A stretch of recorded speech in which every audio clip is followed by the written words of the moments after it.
Sanibonani wey'ngane zakwethu. Yazi mina ngiyayilalela iy'nkulumo zonyazi lwezulu. Uma ngiyilalela iy'nkulumo zonyazi, ikhona nje ade ngiyilalele nje kungekudala izolo lokho. Unyazi likhala ngokuthi amaNazaretha ayathukana. Kodwa igama lakhe engilizwile uthi yena akakaze afundise amaNazaretha inhlamba. Eyi bafowethu, ake ngikhiphe nasi isexwayiso. Bafowethu, uyazi mina mangithuka inhlamba bazongifakazela ababuka amavidiyo wami. Uyazi mina mangithuka inhlamba mangabe uyibona wena ngenhlamba. Inhlamba yami ithi umuntu ugxatshelwa ikhanda. Inhlamba yami ithi umuntu ugula ngengqondo. Inhlamba yami ithi usangene.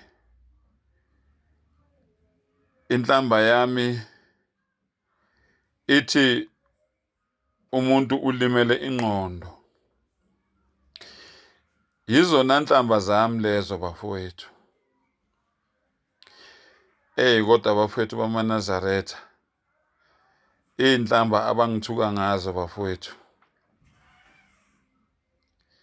ngingenze lutho njalo. Abafowethu bamaKrestu,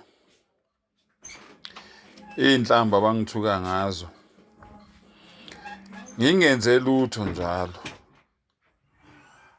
Abafowethu laba abakhonza amadlozi nabakhonza amathongo nabakhonza iy'nyoka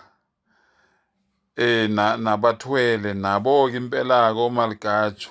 Bafowethu, iy'nhlamba abangithuka ngazo ngisaba nokuyikhuluma la.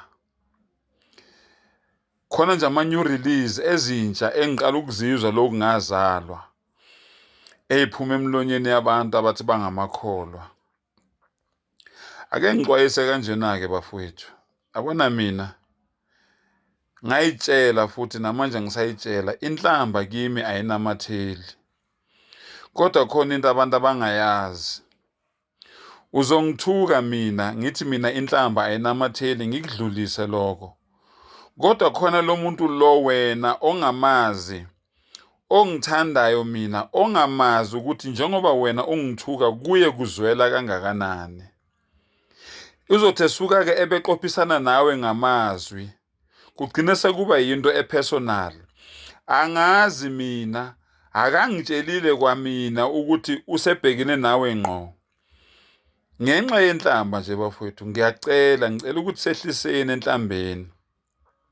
Njengoba ngisho ngithi iy'nhlamba engithukwa ngazo uma ungangena la kuma-comments, ungathuka nawe ama-new release ezintsha engiqala ukuzizwa lokhu ngazalwa ubaba nomama, angikaze ngizizwe.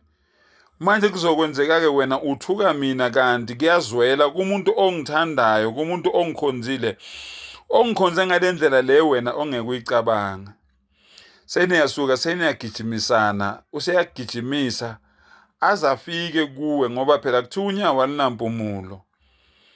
Sesiyamangala sesibona la sekwenzeke ezinye izinto. Sekufanele sithini thina? Sithi rest in peace. Ulale ngokuthula. Awu abantu Nkosi yami baze baba nonya. Kuwuwe Nkosi yami osukile wathuka umuntu omsulwa, ongakwazi, ongamazi, ongakwenzanga lutho. Bengicela-ke iy'ngane zakwethu ukuthi ngempela njengoba sila kule y'nkundla zokuxhumana, inhlonipho ake iqhume phambili.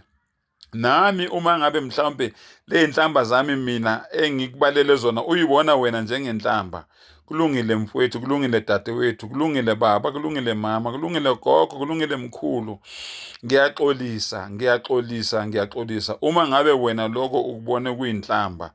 Kodwa nje bafowethu, lezi mina ezingilandelayo ayizinzima kakhulu.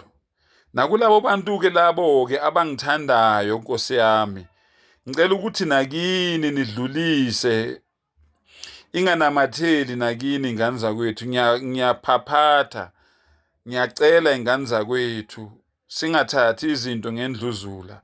Sekwanele manje, igazi leli elichithekayo bafowethu. Hhayi mina bafowethu ngiyaphaphatha ngithi sekwanele. Bey'ngane zakwethu, asiphathaneni nje kahle, sibonane kahle, siphathane kahle njengey'ngane zomuntu. Vele siyiy'ngane zomuntu, sonke sizalwa uNoah, sonke njengoba sila sizalwa uNoah. Manje bafowethu ukubulalana okungaka kodwa.